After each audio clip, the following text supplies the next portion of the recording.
বহুত জমিদার ছিল, এখন জমিদারি নেই। আমরা শুনেছি মুরব্বীর মুখে যে এই বাড়িটা তৈরি করতে চুন সুরকির যে সব পিলার না, ও সব চুন সুরকির পিলার। কত হাজার মন, 3,000 মন না 4,000 মন তামুকি ফুলেছিল। এখন এই যে বাড়িতে পূজা হয়, কয়েক রামবাবুর উত্তরস্বরী, তার এক নাতি ছিল আর সব মারা গেছে। বাড়ি অনেক লোক, অনেক সাংবাদিক আসে দেখতে বা জানতে যে এটা কতদিন করে, মানে আমরা আমার বয়সে এরা দেখতেছে এই অবস্থা করে। এরা খুব প্রতাপশালী ছিল, তখন হিন্দু দেশ তো, তখন হিন্দু প্রতাপশালী ছিল। এই কাজটা এনে চলতে। এখন ধরেন জমি জমা আর নেই, বাড়িটাই আছে। যা বাজার কিছু সম্পদ ছিল সব বিক্রি করে ফেলেছে। আর এখানে আমার এক মুসলমানের সাথে এনার ছিল পাল্লা। সে কোনদিন বাবু করতো না বলে তার সাথে কেসও করতো। তখন তো হিন্দুর বাড়ি করতে স্যান্ডেল মুসলমানরা পাই দিয়ে যাইতে পারতো না। তো ওই লোক বলতো না, বাড়ি আছে চতুরিয়া, সেও খুব নাম করা মুসলমান। কিন্তু তোর কোন রাম বাবু কব না, রাম ঘোড়ায় চুড়ি একসাথে দুইজনে কেসে যাইছে জিন্দা কোর্টে। কিন্তু আসার পথে ওই দুইজন দুই যা ভাগ হইতো। ওর মা রামবাবুর মা একদিন থেকে করলে, বিশেষ তুই আমার ছেলে রাম বাবু ক, কাজে আমি রাম বাবু কব না, রাম ছাড়া আমি কোনো বাবু কব না। এনে বহুত কেস চলে।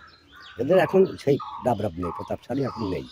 মাঠঘাটে এদের বহুত জমি, এখন আর সব ধ্বংস হয়ে গেছে। তখন তো জমিদারি ব্যাপার, কিন্তু এরকম নড়ি জায়গায় আমার আমার এখন এই পুকুর টুকুর ছিল ওদের। এইটা ওই যে ওইটা আছে কেদ্রি বাসা, মানে পুকুর টুকুর সবই এদের বাড়ি। আর এই পাশে আছে অন্য গৃহস্থ, অন্য বাড়িওয়ালারা। আর রামবাবুর এই যে সব পুকুর টুকুর ওনারা যে বাড়ি টাড়ি যা দেখছেন সব এদের। ওই যে জায়গায় আপনার যে নদী করলেন না মন্দির, ওটাও এদেরই জমি জমা। কিছু কিছু মানুষের দিয়ে দেশে, কিছু দান করেছে। আর ওই যে ওই সময় বললাম না যে নড়ি ঘুরেছে আমার, ও গেছে জমির পাড়ে, এটা আছে আমার, বুঝছেন নি? ওই কায়দা জমিদার ছিল, এখন ওরা ধ্বংস হয়ে গেছে। এখন এদের আর কোনো কিছু নেই, এই সম্পদই আছে। এখন এগুলো সব লিজ দেওয়া। এই ঘাট ওরা বাঁধেছিল, এখন এদের রাত্রি সব পোলাপান বসে। আর নদী থাকাতেই এই নদী পুকুরি কম লোক গোসল করে। আগে আমরা গোসল করতাম খুব। আগে এই পুকুরে ধরো পানাতি ভরা, আর বিশাল বিশাল মাছ ছিল এই পুকুরে, বুঝছেন? আমরা মারিছি। এখানে আম গাছ, কাঁঠাল গাছ, বহুত নারকেল গাছ ছিল, বহুত বহুত বহুত পুরোনো।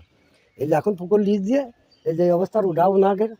আর এইটা আছে ললিত ভৈয়ার স্কুল, মানে ইনি একজন ভৈয়া, বুঝছেন? না, হিন্দু। এ খুব প্রতাপশালী, এর সাথে আবার এ প্রতাপশালী ছিল জমিদারি। ইনি আবার জমি জমা বহুত বহুত লোকের দান করেছে। আর এরা সেই পর্যায়ে না, এখন সে পর্যায়ে মানুষের সাথে চলাফেরা করে না। এদের ওই ধ্বংসই হয়েছে ওই কেসের কারণ আর অহংকারের কারণ, অহংকার ছিল। আর ইনি যে ললিত ভৈয়ার স্কুলের নামই আছে ললিত ভৈয়া, মোহন ভৈয়া, ওই নামে স্কুলটা। এই স্কুলের জমি উনি 1 বিঘে এখানে দান করে দেন।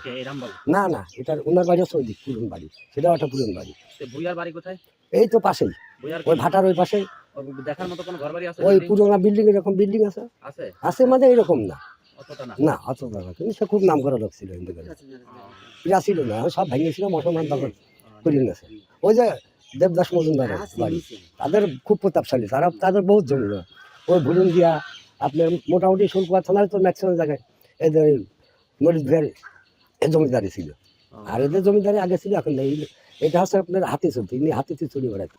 বাড়িটার নামে রামচন্দ্র শাহ, রামবাবু, বুঝেছেন? তার হচ্ছে নাতি ছিলেন আমরা। ওনারা কয় ভাই ছিলেন? আমার দাদু, উনি আর একজন ছিলেন, বুঝলেন? তারপরের স্টেজে যারা ছিল তারা তো কেউই এখন নেই। এখন থাকার মধ্যে আমরা আমাদের স্টেজে আসতাম, আমাদের স্টেজ থেকেও 2-1 চলে গেছে, বুঝলেন?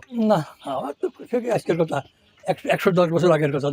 না, কি গল্প আর কি, সে খুব ভালো ছিল।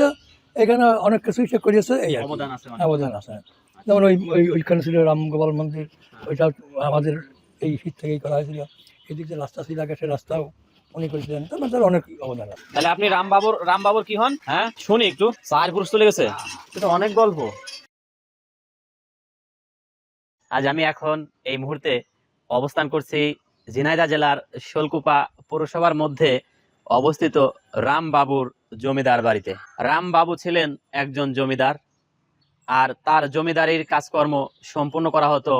আমার পিছনে দেখতে পাচ্ছেন সুবিশাল বড় একটি গেট, আর এই গেট পাড়ি দিয়েই রয়েছে সেই বসত বাড়ি।